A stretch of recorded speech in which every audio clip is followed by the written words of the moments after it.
Okay, so let's talk about that piece of equipment you might have at home. You know, the hot tub, the sauna, that steam shower, and more importantly, how you're actually using it.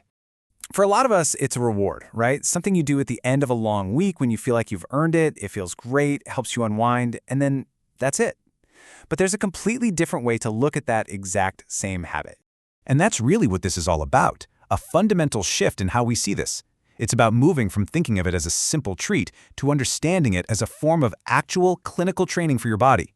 So on one side, you've got how most of us use it now, occasionally just to relax, and there's nothing wrong with that.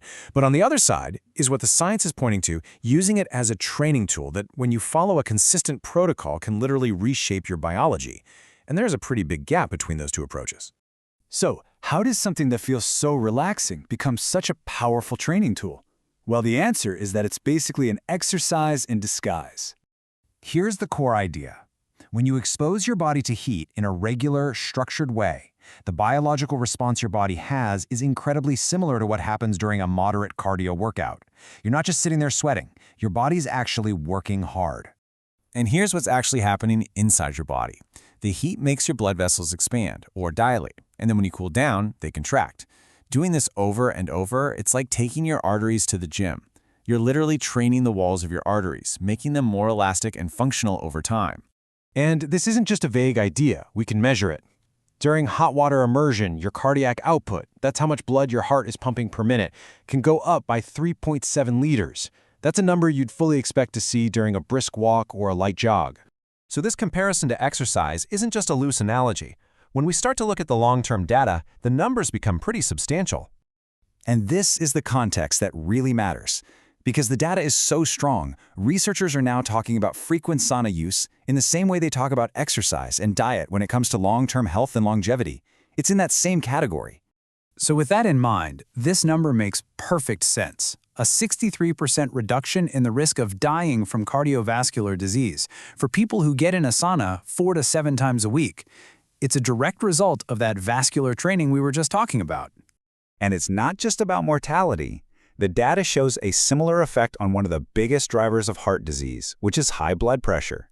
Consistent use is linked to a 47% reduction in the risk of even developing hypertension in the first place.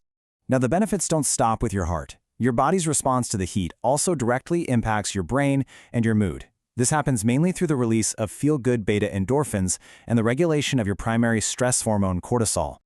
And yeah, you can measure this too. For instance, in studies on balneotherapy, which is really just a term for soaking in mineral-rich water, you see these significant short-term drops in both depression scores and how stressed people feel. So this isn't just about feeling more relaxed. It's a real, quantifiable shift in your mental state. Okay, so we know heat is effective, but it turns out the type of heat you use really matters. Not all of these home spa options work your body in the exact same way. A dry sauna, for example, runs at a really high temperature, and it's actually the one that's been studied the most for these longevity benefits. An infrared sauna, on the other hand, it has a lower air temperature, but the heat penetrates your tissues more directly, which can make it a little easier for beginners to handle. Each one has its own specific strengths. So the main thing that separates these different methods is something called physiological strain. It's really just a measure of how hard your body has to work to adapt to both the heat and the humidity. And what's kind of interesting is that even though it might feel less intense, the humid heat of a wet sauna or a steam room actually puts a higher physiological strain on your body than a dry sauna does. Now, that's not a reason to avoid it, but it's really good information to have when you're trying to build a routine that you can stick with. All right, so with all that information, how do you actually put this into practice? This is about turning all this science into a simple, effective protocol you can actually use. So, the most important point here is consistency. A single session is relaxing, and that's great, but it's doing it 4 to 7 times a week that actually starts to create those changes in your cardiovascular and nervous systems. And here's what that protocol looks like based on all the research. First, frequency is everything. You're aiming for 4 to 7 times a week. The duration for each session should be between 15 and 20 minutes. Temperature, well, that's going to depend on your specific equipment. And finally, hydration. About 500 milliliters of water before and after is completely non-negotiable. And of course, building any kind of routine has to start with safety. Always hydrate, keep those sessions in that 15 to 20-minute window. Make sure you've got good ventilation, and get out immediately if you start to feel dizzy.